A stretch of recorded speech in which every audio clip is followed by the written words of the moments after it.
Let me guess, अभी दोपहर के 3 बजे हैं, आप लंच करके चुके हैं और आप अभी से सोच रहे हैं कि आपने रात को डिनर में क्या खाना है। या फिर आप अपने डेस्क पे बैठे हैं और आप चाय के साथ कुछ समोसे या कुछ बिस्किट्स और नमकीन कुछ ऐसा खा के चुके हैं, जबकि आपने प्रॉमिस किया था अपने आप को कि नेक्स्ट वीक से तो मैं पक्का डाइटिंग करूंगी। सो देखिए, डाइटिंग करना मुश्किल है, मुझे भी पता है, लेकिन अगर हम अपने लाइफस्टाइल में, अपनी रूटीन में कुछ ऐसा चेंज करें जिससे हमें डाइटिंग ना करनी पड़े, हम जो खाना चाहते हैं हम वो खा सकें, लेकिन किस टाइम पे खाएं इस चीज का ध्यान रखें, तो हम अपना वेट मेंटेन कर सकते हैं और हमारी बॉडी को ज्यादा अच्छी तरह से फंक्शन भी करवा सकते हैं, जिसको हम बोलते हैं इंटरमिटेंट फास्टिंग।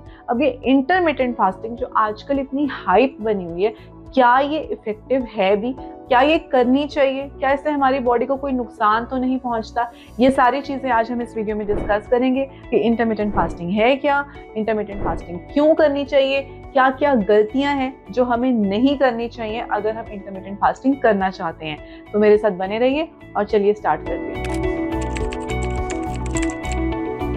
तो देखिए, intermittent fasting is not about कि हम क्या खा रहे हैं, इट्स मोर अबाउट कि हम कब खा रहे हैं। फॉर एग्जाम्पल, आपने अपनी फर्स्ट मील ली दोपहर को 12 बजे और लास्ट मील ली रात को 8 बजे, तो इन 8 घंटों में आप खाना खा रहे हैं और उसके बाद अगले दिन सुबह 12 बजे तक आपको कुछ नहीं खाना। तो ये 8 घंटे हो गई आपकी ईटिंग विंडो, और रात के 8 से अगले सुबह 12 बजे तक के 16 घंटे हो गई आपकी फास्टिंग विंडो। तो इसमें हम अपना ब्रेकफास्ट स्किप कर रहे हैं। अगर आप ब्रेकफास्ट करना चाहते हैं या आपकी रूटीन वैसी है, तो आप 9 बजे पहली मील लेके लास्ट मील 5 बजे भी ले सकते हैं। तो इसमें आप अपना डिनर स्किप कर रहे हैं। तो अब ब्रेकफास्ट या डिनर स्किप करने का मतलब ये नहीं है कि हम अपनी बॉडी को कैलोरी डेफिसिट में डाल रहे हैं। जितना खाना हमें खाना है, हमें उतना ही खाना है। अगर हमारी बॉडी को 2000 to 2500 कैलोरीज चाहिए, तो हम उतनी ही खा रहे हैं, लेकिन हम हेल्दी कैलोरीज खा रहे हैं और हम ईटिंग विंडो के अंदर खा रहे हैं। सिर्फ ये डिफरेंस है, हम अपनी बॉडी को स्टार्व नहीं कर रहे हैं, भूखे नहीं रहना है, कम नहीं खाना है, उतना ही खाना है, लेकिन ईटिंग विंडो के अंदर खाना है। तो अब इससे होता क्या है? ठीक है, तो अब इसका मतलब ये नहीं है कि अगर आप बोलें कि यार मैं 16 घंटे तो बिल्कुल भूखी नहीं रह सकती, तो भूख लगेगी, तो आप उस 16 घंटे में हर्बल टीज ले सकते हैं, नींबू पानी ले सकते हैं। नींबू मतलब कि जस्ट पानी और नींबू, इसके अलावा और कुछ नहीं। आप हर्बल टी ले सकते हैं, जिंजर लेमन टी ले सकते हैं, ग्रीन टी ले सकते हैं, ब्लैक कॉफी ले सकते हैं, लेकिन इसके अलावा कोई भी शुगरी ड्रिंक, जूस, ये सब नहीं ले सकते। ठीक है, इसलिए ये फास्टिंग इजी है, उतनी भी मुश्किल नहीं है जितनी अभी आपको शायद सुनने में लग रही होगी। अगर आप ये सोच रहे हो कि मुझे इंटरमिटेंट फास्टिंग क्यों करनी चाहिए, क्या मुझे ज़रूरत है भी या नहीं, तो देखिए, अगर आपको स्लगिश फील होता है, आपको लगता है कि मेरे एनर्जी लेवल्स दिन में लो हो जाते हैं, या फिर आप वेट मेंटेन करना चाहते हो या वेट लूज करना चाहते हो, लेकिन आप वर्कआउट कर रहे हो, आप हेल्दी खाना भी खा रहे हो, लेकिन आपका वेट लॉस उतनी अच्छी तरह से नहीं हो पा रहा, तो intermittent fasting can be a game changer. क्योंकि ना सिर्फ ये आपका वेट रिड्यूस करने में हेल्प करती है, बल्कि इसके और भी बहुत सारे फायदे हैं। सिर्फ वेट कम करना इसका एक फायदा, या फिर आप ये कह सकते हो कि इसका एक साइड इफेक्ट है, या फिर आप ये कह सकते हो कि इसका बाय प्रोडक्ट है कि वेट लूज तो होगा ही होगा। इसके अलावा क्या क्या होगा इंटरमिटेंट फास्टिंग से? आपका मेटाबॉलिज्म बूस्ट हो जाएगा। मेटाबॉलिज्म बूस्ट का मतलब ये है कि आप जो भी खाना खाते हो, अगर आपकी बॉडी उसको पचाने में, उसको एनर्जी में कन्वर्ट करने में ज्यादा टाइम ले रही है, तो जब आप इंटरमिटेंट फास्टिंग करनी स्टार्ट करते हो, तो आपका जो खाना है बॉडी जल्दी डाइजेस्ट करती है, लाइक उसके जो एनर्जी कंजम्पशन है वो बढ़ जाती है। आपके ब्लड शुगर लेवल्स मेंटेन रहते हैं, कंट्रोल में रहते हैं, क्योंकि हम बार बार अपनी बॉडी को शुगर नहीं दे रहे। एक बार खाया, खत्म, और उसके बाद 16 घंटे हमने फास्टिंग करनी है। तो जो बॉडी है ना, वो फैट से एनर्जी लेना शुरू कर देती है। शुगर या फूड एक्स्ट्रा उसको नहीं चाहिए एनर्जी के लिए। आपकी डाइजेशन को इम्प्रूव करती है, आपके ब्रेन फंक्शन को भी बूस्ट करती है, और प्लस जब आपका फास्टिंग पीरियड होता है ना, तो ये आपकी बॉडी को फैट बर्निंग फेज में पहुंचाती है, जिसको बोलते हैं कीटोसिस, जिससे आपकी फैट बर्निंग और तेजी से हो जाती है और आप एक्स्ट्रा पाउंड्स भी शेड ऑफ करेंगे। और अगर आप या आपके घर में कोई डायबिटिक है जो कि शुगर कंट्रोल इश्यूज से डील कर रहा है, तो उसके लिए intermittent fasting can be a game changer too, क्योंकि इससे हमारे इंसुलिन लेवल्स कंट्रोल में रहते हैं, क्योंकि बॉडी को बार बार इंसुलिन स्पाइक नहीं मिलती, तो ये उसमें भी हेल्प करती है। तो अब इसको करना कैसे चाहिए, स्टेप बाय स्टेप हम अब डिस्कस करेंगे। स्टेप नंबर 1 है कि चूज योर ईटिंग विंडो। अब आपको डिसाइड करना है कि आपके लाइफस्टाइल के अकॉर्डिंगली, आपके घर की रूटीन के अकॉर्डिंगली, आपके वर्क शेड्यूल के अकॉर्डिंगली कौन सा टाइम आपको बेस्ट सूट करता है। आप सुबह 9 बजे ब्रेकफास्ट करके शाम को 5 बजे डिनर कर सकते हो, या फिर आप 12 से 8 वाला टाइम फॉलो कर सकते हो। तो ये पहली चीज़ है जो आपको डिसाइड करनी है। दूसरी चीज़ है डिफाइनिंग योर आवर्स। अब देखो, स्टार्टिंग में हो सकता है आपको 16 घंटे का फास्ट करना थोड़ा मुश्किल लग सकता है कि मैं 16/8 चीज़ कैसे फॉलो करूँ, कि मैं 8 घंटे में सब कुछ खा लूँ, क्योंकि हमें आदत होती है शायद 12 घंटे खाने की। तो इसमें मैं आपको ये सजेस्ट करूँगी कि अगर आप सीधा 16 घंटे नहीं कर सकते तो एटलीस्ट 14 और 10 के रेशो में करो, कि 10 आवर्स की ईटिंग विंडो रखो और 14 आवर्स की फास्टिंग विंडो रखो। उससे भी धीरे धीरे आपकी बॉडी अकस्टम्ड हो जाएगी और फिर उसको कन्वर्ट कर लो 16/8 में। एक हफ्ता रखो 14/10 और उसके बाद आप फाइनली 16/8 में आ जाओ।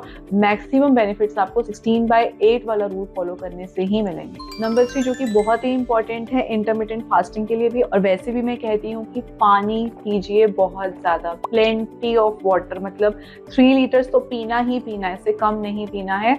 पानी, हर्बल टीज, कॉफी, नींबू पानी, ये सब कुछ पी सकते हैं, लेकिन हाइड्रेटेड रहिए। ना सिर्फ ये आपके पेट को भरा हुआ रखेगी और आपको भरा भरा फील कराएगी, बल्कि ये आपकी बॉडी से जो टॉक्सिन्स हैं उसको भी फ्लश आउट करेगी। तो पानी 3 लीटर्स एटलीस्ट पीना ही पीना है डेली। एंड नेक्स्ट इज कि आपको न्यूट्रिशियस खाना खाना है। अब देखो, आपको फास्टिंग के बेनिफिट्स खराब नहीं करने हैं कि आपकी जब ईटिंग विंडो है तो आप प्रोसेस्ड फूड खा रहे हो, छोले भटूरे, पूरियां, पराठियां खा रहे हो, नहीं। आपको प्रोटीन्स खाने हैं ज्यादा मात्रा में, वेजिटेबल्स खानी है बहुत ज्यादा मात्रा में, ठीक है, और अपने हेल्दी फैट्स खाने हैं। ऑयली फूड, ज्यादा फ्राइड फूड, ज्यादा घी वाला फूड नहीं खाना है, बैलेंस्ड होना चाहिए। अब इसका मतलब ये नहीं कि अगर हमें ईटिंग विंडो में देखो कैलोरीज हमें 2000 टू 2500 ही लेनी है। अगर आपको लगता है कि हम दूसरे खाने से ले रहे हैं तो उसमें हमारी एक स्लाइस ऑफ पिज्जा में या एक बर्गर में ही बहुत ज्यादा कैलोरीज होती हैं, तो हम इसलिए उसको कंपेयर नहीं कर सकते। अगर आप इंटरमिटेंट फास्टिंग पे हैं तो वो खाइए जो आपकी बॉडी के लिए अच्छा है, जिससे आपकी बॉडी को कैलोरीज के साथ साथ न्यूट्रिएंट वैल्यू भी मिल रही है, जो आपकी बॉडी फास्टिंग के पीरियड में यूटिलाइज कर सके। क्योंकि अगर हम प्रोसेस्ड फूड खाते हैं ना, उसमें ना फाइबर होता है ना उसमें न्यूट्रिएंट्स होते हैं, तो जब हम फास्टिंग कर रहे होंगे तो हमारी बॉडी को उसमें से निचोड़ के यूज करने के लिए कुछ भी नहीं मिलेगा। तो ईटिंग विंडो में हेल्दी खाना खाना बहुत जरूरी है। हाँ, आप थोड़ा बहुत मीठा या कुछ अगर आप खाना चाहें तो ले सकते हैं, लेकिन बैलेंस में। आपकी जो टोटल कैलोरी इनटेक है ना बॉडी की, अगर आप एक फीमेल हैं तो अराउंड 2000 कैलोरीज, अगर आप एक मेल हैं तो 2500 कैलोरीज, इससे ज्यादा नहीं होनी चाहिए। चलिए बात करते हैं कॉमन मिस्टेक्स की जो लोग करते हैं, जिनकी वजह से उन्हें इंटरमिटेंट फास्टिंग के 100% रिजल्ट नहीं मिल पाते। नंबर 1 कि वो एनफ पानी नहीं पीते। अगर आप एनफ पानी नहीं पिएंगे तो आपको इंटरमिटेंट फास्टिंग के रिजल्ट्स नहीं मिलेंगे। बॉडी को भूख लगेगी, हाइड्रेशन बहुत जरूरी है, बॉडी की एनर्जी के लिए, हाइड्रेशन के लिए पानी बहुत जरूरी है, ये मिस्टेक नहीं करना। नंबर 2, आप प्रॉपर नींद नहीं ले रहे हैं इंटरमिटेंट फास्टिंग में। अगर आप सब कुछ कर रहे हैं लेकिन आप 7 से 8 घंटे सो नहीं रहे हैं तो भी आपकी बॉडी प्रॉपरली अपना काम नहीं कर पाएगी, क्योंकि ब्रेन को रिचार्ज होने के लिए, बॉडी को बूस्ट के लिए, वो रीसेट बटन दबाने के लिए एनर्जी नहीं मिलेगी जो हमें सोने से मिलती है। तो हमें 7 से 8 घंटे सोना बहुत जरूरी है इस फास्टिंग के दौरान। नंबर 3, ईटिंग विंडो में ओवर ईट करना। वही जैसे मैंने आपको पहले भी बताया था, ईटिंग विंडो का मतलब ये नहीं है कि हम छोले भटूरे, परांठे, समोसे सब कुछ खा रहे हैं। हेल्दी खाना है, उतना ही खाना है, ओवर ईटिंग नहीं करनी है। नंबर 4, अपनी बॉडी को हम टाइम नहीं देते एडजस्ट करने का। देखिए, हमने कोई नई चीज शुरू करी है, कुछ तो टाइम लगेगा बॉडी को एडजस्ट करने में। तो अगर आपको हंगर पैंग्स हो रहे हैं, भूख लग रही है, तो उसमें पैनिक मत करिए, स्ट्रेस मत लीजिए, बॉडी को टाइम दीजिए, धीरे धीरे बॉडी एडजस्ट हो जाएगी।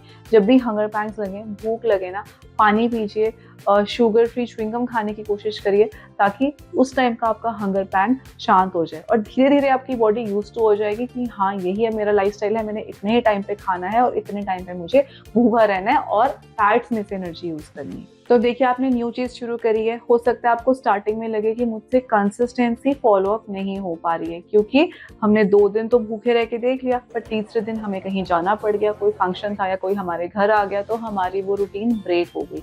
तो कोई बात नहीं, एक दिन ब्रेक हो गई है ना, पर अगले दिन दोबारा से वापस अपनी रूटीन पे आ जाओ। ये गलती नहीं करनी बस कि अगर आज ब्रेक हो गई है तो फिर कल भी हो रही है और परसों भी हो रही है, नहीं, एक दिन ब्रेक हो गई है तो ठीक है, अगले दिन दोबारा से रूटीन पे आ जाओ। और एक अच्छा आइडिया हो सकता है कि अगर आपके घर पे कोई और फैमिली मेंबर आपके साथ ये करना चाहता है तो आप टीम वर्क में कर सकते हो, एक से भले दो। जब दो लोग मिलकर सेम काम करते हैं ना तो आपको एक दूसरे को देखकर वो बूस्ट मिलता है कि ठीक है, हम 2 जने हैं, इतने बजे हमने इकट्ठे खाना है, इतने बजे हमने खाना नहीं खाना है, या इतने बजे हमने ग्रीन टी पीनी है। तो इससे टीम वर्क में काम ज्यादा अच्छे से हो जाता है। तीसरी चीज ये कि आप अपनी मील्स प्लान करके रखें। अगर आपको पहले से पता होगा कि आपने ईटिंग विंडो में क्या खाना है ना, तो आप बिंज ईटिंग नहीं करेंगे और आप उल्ट फुल्ट चीजें और गलत चीजें नहीं खाएंगे। अपनी मील्स पहले से प्लान करके रखो।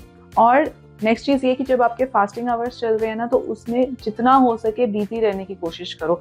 कोई आपका काम पड़ा है वो करो, बच्चों के साथ इन्वॉल्व रहो, जो भी करना है, बट अपने आप को बिजी रखो। अगर आप अपने आप को बिजी रखोगे ना तो आपका ध्यान खाने की तरफ नहीं जाएगा। जब हम वेले बैठे होते हैं ना, फिर हमारा ज्यादा ध्यान जाता है कि हम क्या खाना है। तो keep yourself busy during fasting hours. And lastly, do not forget to track your progress. अगर आपने एक हफ्ता भी इंटरमिटेंट फास्टिंग करी है ना, अपना वेट नापिए, अपनी वेस्ट मेजर कीजिए, अपने एनर्जी लेवल्स को फील कीजिए कि आप कितना एनर्जेटिक फील कर रहे हैं एक हफ्ते बाद। मैं डेफिनेटली कह सकती हूँ कि अगर आपने एक हफ्ता भी इंटरमिटेंट फास्टिंग कर ली, आपने 16 आवर्स नहीं खाया और सिर्फ 8 आवर्स की फास्टिंग विंडो में ही आप खाना खा रहे हैं, तो भी एक हफ्ते बाद आपको अपने एनर्जी लेवल्स बहुत इंप्रूव दिखेंगे। और यही लाइफस्टाइल आप सोचिए अगर आपने कंटिन्यू किया अगले 1 महीने 2 महीने तक, you will be a totally different person. आपकी ब्रेन की थिंकिंग कैपेबिलिटी चेंज हो जाएगी सिर्फ ये ईटिंग पैटर्न फॉलो करने से। ठीक है, तो अगर आप अभी तक देख रहे हैं तो इंटरमिटेंट फास्टिंग गेम चेंजर हो सकती है, ये आप जान चुके होंगे। आप ट्राई कर सकते हैं। इसमें हमें अपनी बॉडी को स्टार्व नहीं करना है, सिर्फ राइट टाइम पे राइट न्यूट्रिशन देना है और बाकी के टाइम हमारे को पेशेंस रखनी है, क्योंकि थोड़ा टाइम लगेगा बॉडी को एडजस्ट करने में, लेकिन it will give you mental clarity. आपका मेटाबॉलिज्म बूस्ट करेगी, डाइजेशन अच्छी करेगी और वेट तो जाएगा ही जाएगा। बहुत सारे फायदे हैं, तो इसलिए आप इसको एक बार तो ट्राई जरूर कर सकते हैं, चाहे 10 डेज के लिए ट्राई कीजिए। Remember, health is wealth. और अगर आप अपनी हेल्थ में या तो एक्स्ट्रा पैसे डाल के कुछ अच्छा इन्वेस्ट कर रहे हैं, या फिर आप अपनी हेल्थ में टाइम इन्वेस्ट कर रहे हैं, या फिर आप अपनी हेल्थ में अपना ईटिंग पैटर्न चेंज करके उस तरीके से इन्वेस्ट कर रहे हैं, कुछ भी इन्वेस्टमेंट हेल्थ में करी गई आपको फायदा ही करेगी। तो अगर आपको वीडियो अच्छी लगी तो do like and subscribe. I will see you in the next video. Take care and bye bye for now.